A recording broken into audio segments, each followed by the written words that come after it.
are now listening to the War Report Podcast Network.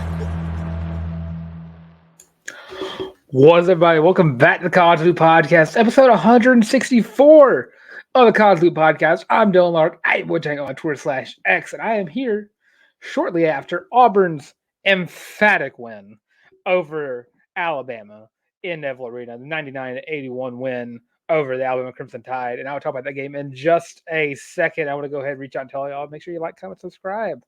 Love the support we've getting from the show recently. And I'm going to get right into the football news. In case you were wondering about if Auburn was going to hire a defensive line coach anytime soon, they have promoted Vontrell King-Williams to the defensive line coach. He worked last year as the defensive line analyst and kind of like an intern or an assistant to the D-line. Now he has a chance to actually coach up the D-line all by himself now that Jeremy Garrett has moved on to the Jacksonville Jaguars. Looking at it, I was listening to some people talk about it. There's a question mark on his ability to recruit, but I have seen a lot of recruits come out and say that they really like Vontrell King-Williams, and one of those guys being Jordan Crawford, a 2025 commit, who is a 4-star, who is going to be very good for the Tigers in the future because that kid is legit. But that's the key factor there is you don't really know how well he can recruit, but you know that recruits like him. So that's kind of a positive sign in his factor. This guy is also coached at Eastern Michigan, where he was the coach over Max Crosby. If you watch the NFL, you know who Max Crosby is. He's one of the top defensive end/edge rushers in the league right now for the Raiders. And he also worked as a graduate assistant under Hugh Freeze at Liberty. I think that's a good promotion. It's a guy that the staff loves and the players love as well. I don't think you can really go wrong with that. It's a guy who coached under Jeremy Garrett, so you pretty much assume that he can coach as well as Jeremy Garrett. And I'll give him the benefit of the doubt. I want to see how this plays out. Auburn's defensive line was a position that is going to be losing a lot of star power. I mean, you're losing Marcus Harris for one, but you're returning a lot of guys who are able to perform well. You're bringing back Jason Jones. And, of course, you brought in a couple of transfers, and you're bringing back Jalen McLeod, Keldrick Falk, and a few other guys on the edge rusher defensive end position. But it's going to be a lot of fun to see how this staff pans out. It finally seems like this coaching staff is complete, and I am knocking on wood because last time we said that, Jeremy Garrett went to the NFL, and we had a whole other coaching search we had to worry about for the Auburn Tigers.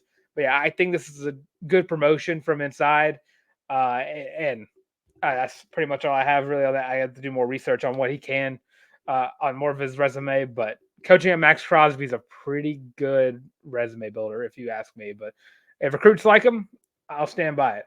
And then in terms of recruiting, yesterday was signing day, National Signing Day. Out of the two of them, Auburn did not sign anybody that I saw. I think Amon Lane officially signed, but also he had his intent to sign the first time around.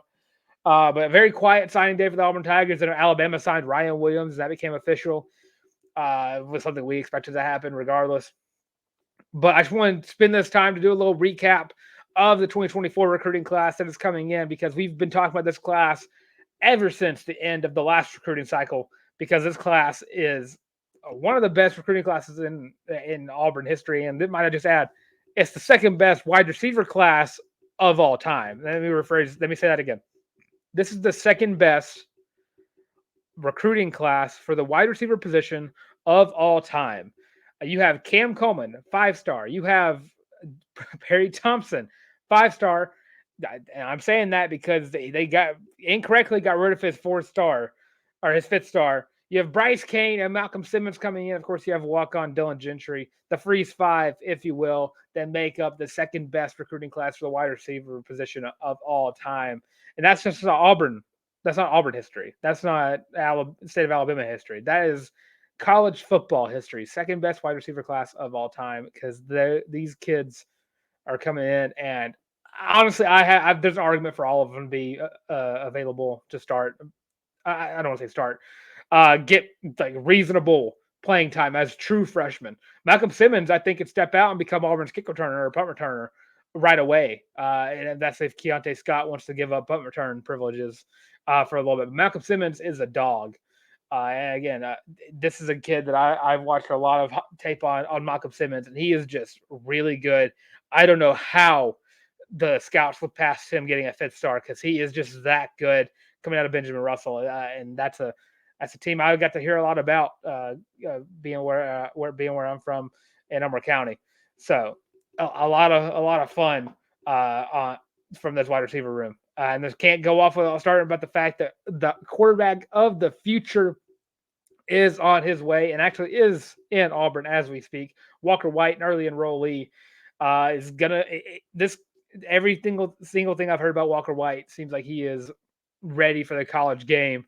I don't think he starts right away, but definitely a guy that 2025, 2026, 2027, looking at a guy who's going to be there and probably be the starter as soon as he is prepared and ready for the college game. But a huge player, one of the huge recruiters of this recruiting cycle, turned a lot of these guys into Auburn likelies and eventually Auburn signees. But yeah, huge pickup in Walker White.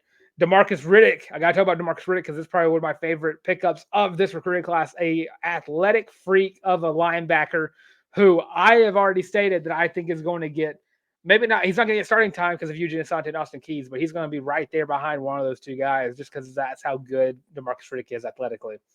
And of course, you have Amaris Williams and Jamonta Waller, the two former Florida commits turned Auburn signees that I think are going to rain havoc whenever they are ready to start. I don't know if they start right away. They're definitely guys that have the talent to do that, but Auburn is pretty loaded those defensive end and edge rusher positions, especially with Jalen McLeod and Keldrick Falk right there, the starting positions. So that's going to be a lot of fun seeing how they develop over time.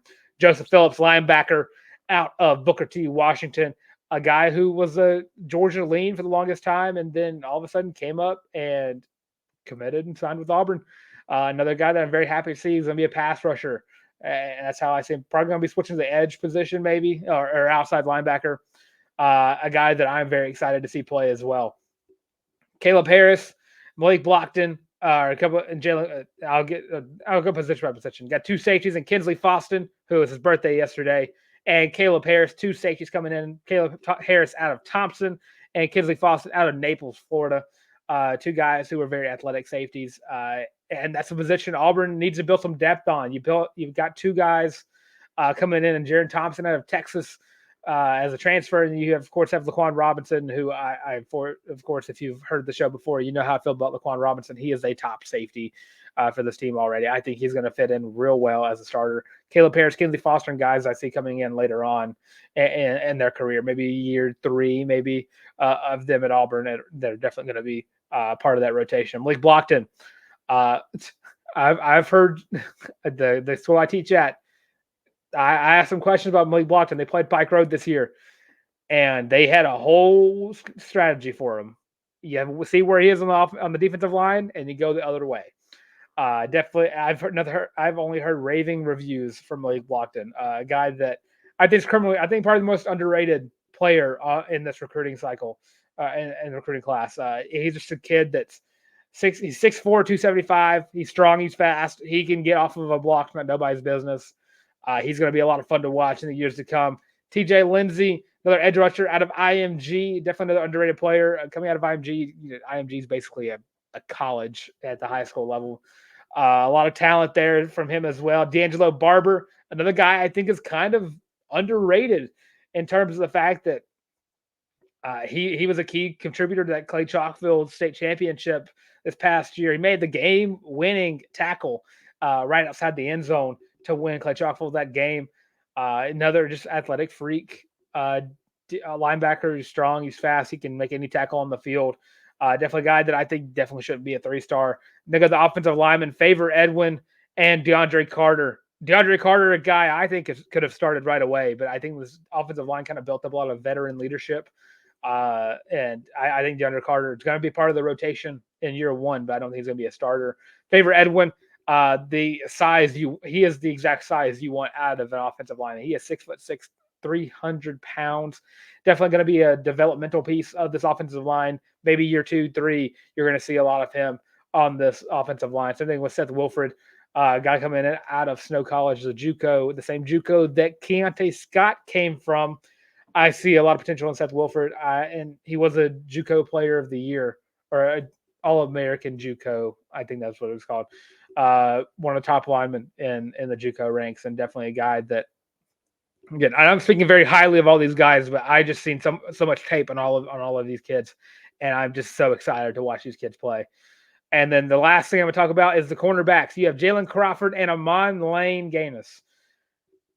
These two are Auburn defensive backs written all over them. These two are hard-nosed, man-to-man guys who are going to disrupt passes and going to have that annoying defense that gets wide receivers mad. These are two guys I'm very excited to watch play. Amon Lane, a 4-star. Jalen Crawford, 3-star. Was a 4-star. Definitely deserves that 4-star. But as an Auburn fan, I do tend to think that everybody deserves to be higher ranked, depending on if they signed with Auburn or not. But this class is good enough for number 7 in the country. And it's not the only recruiting class right now that Hugh Freeze has that is number 7 in the country. Because if you thought that Auburn 2024 class was good, this 2025 class is potentially has a good chance of being better. Auburn did pick up the commit of 2025 tight end Hollis Davidson III 2 days ago as the show comes out. Tight end out of Peachtree City, Georgia, McIntosh High School, 6'5", 238. It's a guy who I've watched the film on him. He's not really going to be your pass threat. He does make a lot of great catches and can get open and can high point the ball. I did see that a lot of his film. But what really surprised me about him was his ability to block downfield. That's what he was primarily That's what primarily of his highlights were about, was his ability to block downfield. He can read a play. If he sees a running back getting the check down, he is right there to bulldoze the corner. He is just a hard-nosed blocking tight end. And the good thing about this is Auburn's getting 2 tight ends in this recruiting class, as long as they can withhold them. And I know it's kind of hard in the recruiting world to keep a hold of a lot of guys, especially guys that are a year away.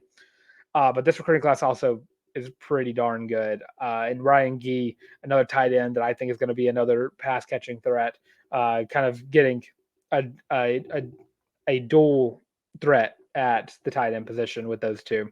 But the 2025 has 8 commits, currently number 7 in the country right now for class 2025, with Malik Autry, the 4-star out of Opelika, Antonio Coleman, the 4-star out of Saraland. Both those guys defensive linemen. Jacaleb Falk, the 4-star out of Highland Home, Alabama, edge rusher, also the little brother of Keldrick Falk.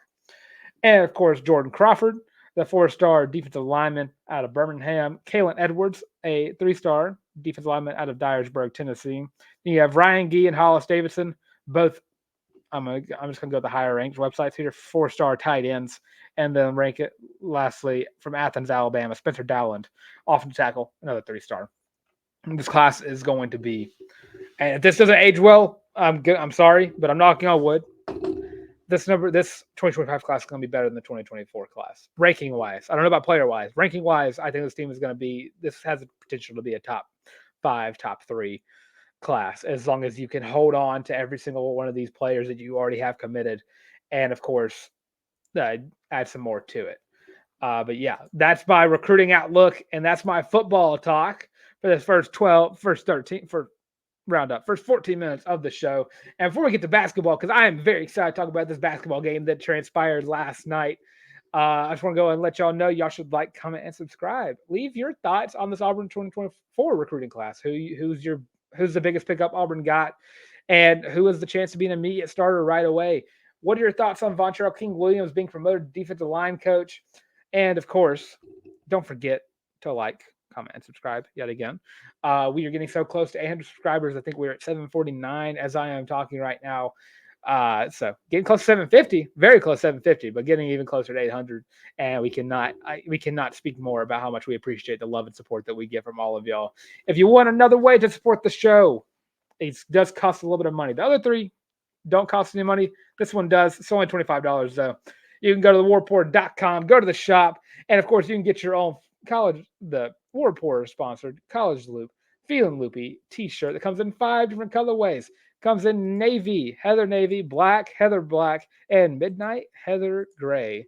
This shirt is the most comfortable shirt in the world. We have gotten raving reviews about the comfortability of this shirt.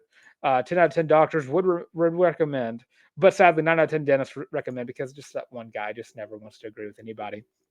But the shirt is a certified banger, I must say. It's the most comfortable shirt, again, you will ever own in your entire life. I put my Auburn hats on that. And you know how much I love Auburn hats, or hats in general. I have a whole pile of hats over here waiting to get another one of these hat holders. I am trying so desperately to get every single FBS team that I possibly can. That I currently have 60 hats. I want to say 60 different teams. One of them not really FBS or FCS, or it's Hofstra. I don't know if Hofstra I think is FCS, but I don't know if they actually have a football team. That I don't know if they do or not. That's not me. This is not the Hofstra channel, so don't get mad at me if I got that wrong. But Auburn basketball last night was the Iron Bowl of basketball, Neville Arena edition, where the Auburn Tigers beat down Alabama 99-81. A little bit of garbage time points in there for Alabama because the starters did come out, and starters. The 11 guy rotation came out of the game for the last 2 minutes of that ball game. But this is a game Auburn had from the get-go. Auburn went at halftime with a 14-point lead. Second half shooting was a bit abysmal. Looking at it, I'm going to start with the negative and go to the positive after that. In the second half, Auburn shot 8 of 28 from the field. That's 28.5% from the field. Shot 1 of 8 from the three-point line. Free throws, though, shot a lot of those. And I can't get mad at that percentage for that. So, sticking with the negatives here, that's about as far as I can really get into. Not a lot of bad things to say about this game. Auburn had the control of this game from tip-off when they won it. Trey Donaldson has shown that he is the guy at the point guard position. Led Auburn in assists today with 4. Also had, I want to say, a season-high 14 points for Trey Donaldson. Also threw up 6 rebounds as well. Shot 4 for 4 from the free throw line. Auburn also, just want to go and put this out there, only had 5 turnovers in this contest, forcing 15 on Alabama. And, just every single sport applies to this matter. If you lose the turnover battle, pretty much assumes you're going to lose the ball game. And Auburn did just that. Auburn also had 12 blocks to Bama's 5. And, of course, had 13 steals to Alabama's 2. Now to go into some of the other positives is Auburn shot 80% from the free throw line. They shot 42% from the field, and they shot maybe a little too many threes. I'm not getting too mad about though because you won, and it's kind of hard to get mad at you when you win. But there's some key winners to this game. Key winners on this Auburn side. And I'm going to start off with the guy who's probably the least probable guy that you're going to hear me talk about in this. Chris Moore absolutely stepped up defensively for the Auburn Tigers. Didn't put up any points, but 5 rebounds. He had 3 assists. He had, I think, 1 block and 3 steals. Defensively, Chris Moore might have been the best player on the court defensively. And that's me saying that alongside Janai Broom's 5 blocks. He was up there, though. Chris Moore put the hustle into this game through and through. Every single one of those 15 minutes that he was in the game, he was stripe to stripe, running, getting steals, getting blocks, getting defensive stops. This is the best Chris Moore that we've seen all season. And that's probably not me saying very much because we've been kind of very critical of Chris Moore. This is one of the few games I've watched this year, and I was like, dang, Chris Moore probably deserves to start more. That's just how good defensively he was tonight. But this whole team was good defensively as a whole. I mean, Auburn gave up 25 points to Mark Sears, which is going to happen whenever you play a player that is at the high of caliber that Mark Sears is. But a guy who is known for his ability to shoot the 3 very, very well was held to only 3 attempts from the 3-point line and only made 1 of them. Bruce Pearl had a scheme for this game, and that was get in Mark Sears' face at the 3-point line. KD Johnson had a great defensive game, and I know a couple of shots towards the end of the game. He was probably a lot of those missed shots in the second half. But KD Johnson, in 21 minutes, put up 7 points, but also got 1 assist, 1 block, and 3 steals which was tied for the team high with Chris Moore. Just an absolute great game defensively from the entire just team in general. But it's worth highlighting offensively. Jaylin Williams puts up a career high 26 points against Alabama. He did that making 8 out of 13 of his field goals, 9 out of 10 free throws, making only 1 3-pointer this game, but also had 2 blocks, 1 steal, and 6 rebounds, as well as Janai Broom, his partner in crime, put up 24 points, had 2 steals, 5 blocks, 2 assists, and 7 rebounds. Also shot 9 for 11 for the free throw line. The fact that I'm sitting here talking about this Auburn basketball team, the team that we talked about so early on this season, just absolutely sucking. And I can say that because it's my team from the free throw line. And now we're watching games where they're winning. They're winning because they got 40 out of their 99 points from the free throw line. And some of that could be the fact that the refereeing of this game was very, very bad. Both sides, very soft calls throughout the entire game, and it was bad both ways. Auburn also had 24 second chance points, 26 fast break points. They had 40 points in the paint. They had 22 points off of turnovers, 31 points off of the bench, and that's just the story right there. Alabama, 10 points off of turnovers, 8 points off the bench, 8 fast break points, 12 second chance points. This is just the poetry. Watching this Auburn team play at a high level. And I tweeted this out, and I'm going to say it again, because when this Auburn basketball team is playing at this high of a level, like they were last night, whichever one, they might be the best team in the country. Whenever they're playing at all cylinders like this. And I know it's kind of the thing of any fan can say that. If my team's playing the best brand of basketball against any other team in the country, then yeah, they're the best team. No team in college basketball right now has the depth that Auburn does. It has the ability to have every single one of them hit on all cylinders at the same time. This is the kind of game you get when you have that. Alabama's a good team. And Auburn just found a way to absolutely take it to them and doing it in their way and their brand that they want to do to teams. I mean, we're talking about an Alabama basketball team that was one of the best 3-point shooting teams in the country, not just SC, in the country. Mark Sears shooting 44% from the 3-point line. Held them to 34%, 9 for 26 from the 3-point line. Held them to 37% from the field. And that's just outstanding defense that you want to see game in and game out. And Auburn does not just have it easy from here on out. They still have Tennessee on the schedule. They still have Kentucky on the schedule. They have Georgia left on the schedule. And Georgia's not a pushover like they have been in the past. That Georgia team could cause some damage to this Auburn team if they are not prepared. But this Auburn team is getting dangerously close if you're the other teams in the conference in the country to finding a streak and getting on it. And with the depth they have, if they get streaky, they can make it last throughout the tournament. And I don't want to jinx anything and say Auburn's a national championship contender, which they are, but I want to say they're going to make it all the way. But this team, if they hit on all cylinders, there's not a team in the country they can't beat. You see that tonight.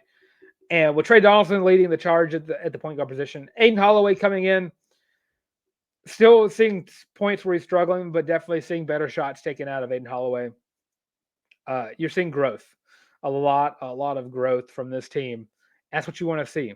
So definitely think Auburn is a team to look out for in the future. And they do have the Florida Gators coming up on the 10th. That is Saturday. I am sorry. My throat is killing me right now. Yeah, on Saturday, Auburn will take on the Florida Gators, who this game is going to be played in the Swamp. And that is a place where most teams go to die regardless. So a team, nonetheless, Auburn should be very wary of. Excuse me. Florida coming into this game just after losing to Texas A&M on the 3rd, and I believe they've played tonight, if I remember correctly, or last night or today, whichever one. Just making sure that they had a long break. So they had a long break for Auburn coming into this game. Guys, look out for Florida. Walter Clayton, guy averaging 15 points a game, as well as Zion Pullen, also averaging 15 a game. They have a guy down in the paint who's getting 8.4 rebounds a game. That's only 0.4 less than Jani Broom was averaging before the Bama game.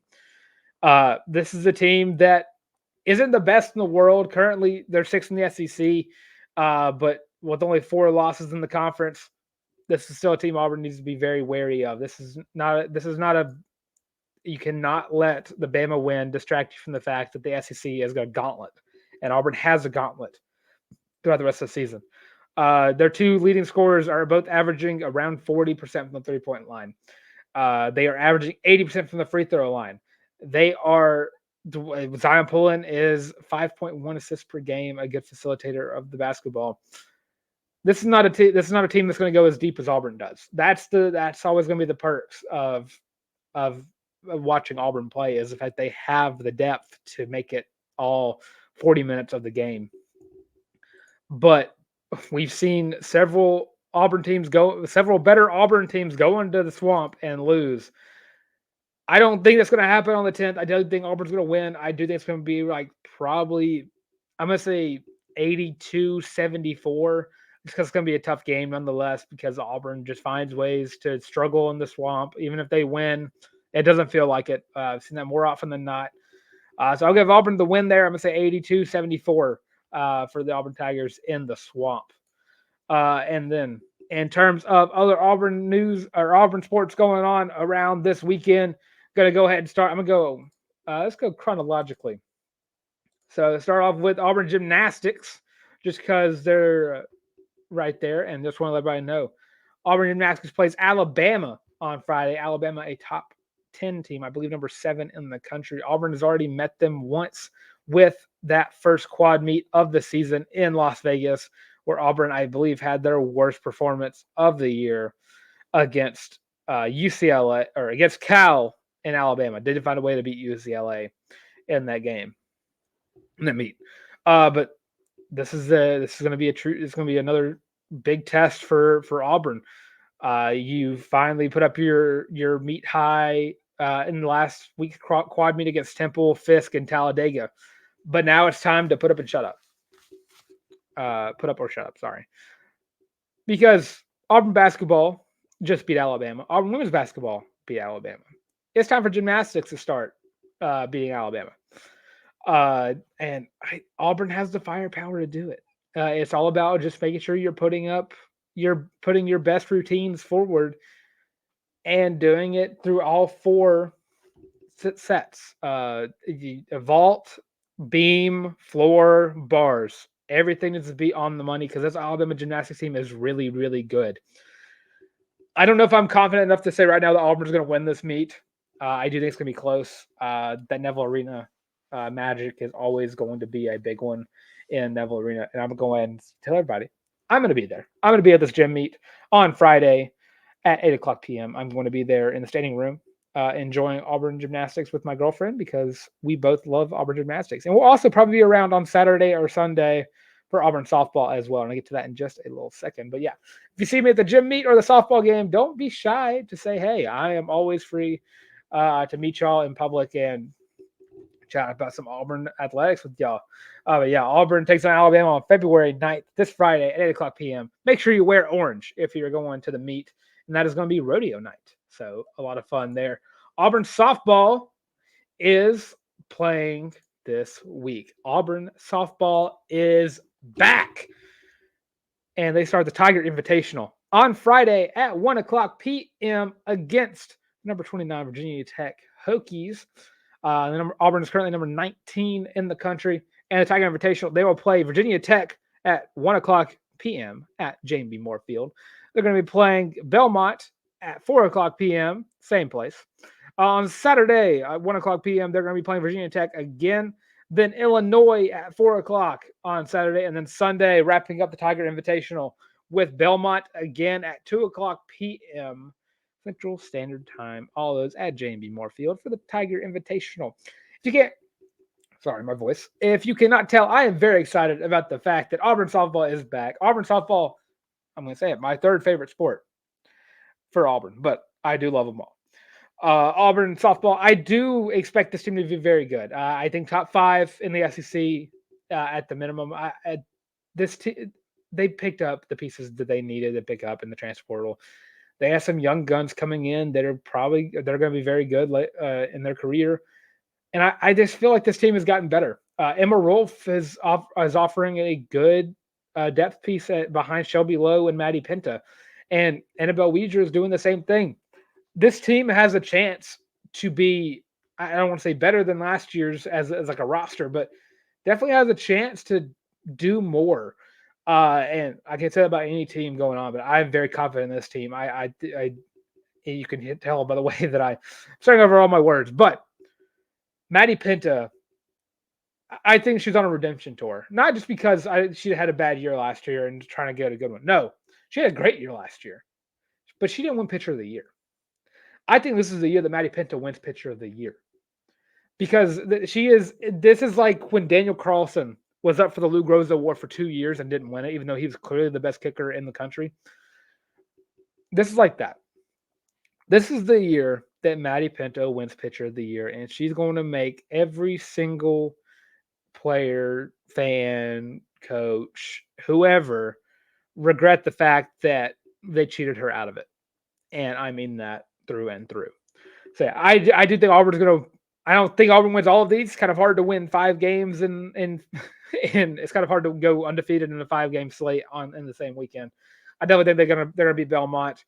Probably sweep Belmont, beat Illinois, and then probably split the series with Virginia Tech. And I think that's a pretty good start to the season. But if they do find a way to go undefeated, which I feel like is very probable, I think I would go 1 loss, undefeated, or like 1A, 1B in most probable things. And at the very bottom is like losing 2 or more.